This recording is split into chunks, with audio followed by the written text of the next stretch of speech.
So this communique was released, or this, what you see in the statistics was released by the Ministry of Health, Public Health. And as you can see, the statistics shows that 500 Cameroonians, about 500 Cameroonians are living with HIV and AIDS. That's a very huge number. That's to say that 1 in 60 Cameroonians is HIV positive.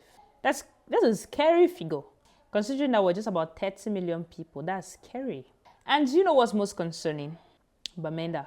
Bamenda's population is heavily plagued. 5.6% of Bamenda's population is HIV positive. That's to say 1 in 18 people in Bamenda is HIV positive. And that's not even the worst. The worst is that about 30 feet of this population, this HIV infected population, are women. Women are 3.5 times likely to contract HIV than a man. Out of every 5 HIV patients, 3.5 of them are women. That's to say 7 out of 10 HIV patients are women. Disturbing figure, right?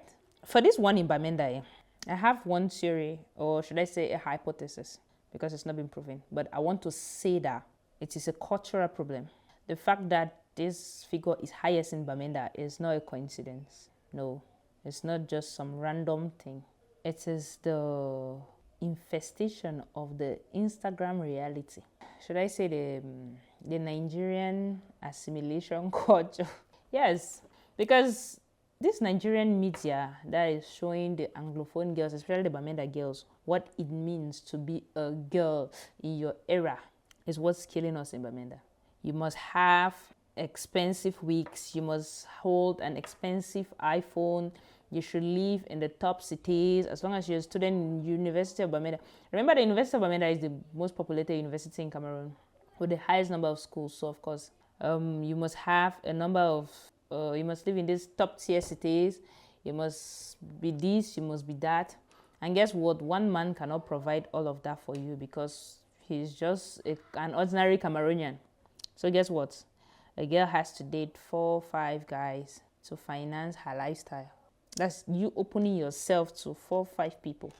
How wouldn't you come down with HIV? And yes, I know that men too are promiscuous, but you cannot tell me that it's just the promiscuity of men that will account for 7 women contracting HIV before 3 men. It's not just the promiscuity of men. We have to also blame the women. We have to also look at them like, what are you doing? What are you doing? I know that our anatomy exposes us, but I'm saying that if we are all faithful to one partner, at least our anatomy alone will not give us that number. Our anatomy alone will not make us that vulnerable. I will say it again. The girls, because the prevalence of the HIV is highest amongst youth 17 to 37. So yeah, it's prevalent on young people. That's to say that there's a high reason to, or there's a high chance that promiscuity is the biggest factor, because older people don't really sleep around like that. It's mostly us, the youth, the young people. I know that HIV is not a killer disease, but HIV will psychologically drain you. You don't want to come down with HIV. Remember the video I made telling girls not to sleep with multiple partners because men are dirty. Men are still dirty. Not just dirty in the outside, but inside too. So when you walk around sleeping with 4 or 5 men to finance a lifestyle that you don't need, because most of you have what you need. What you don't have is what you want. So sleeping with several men to finance what you need, I swear to God, if you eventually come down with HIV, you would know in your spirit that it was never worth it. It was never worth it opening your legs for several men. The Cameroon economy is hard, I know. But you too have to master the art of contentment and working towards what you want.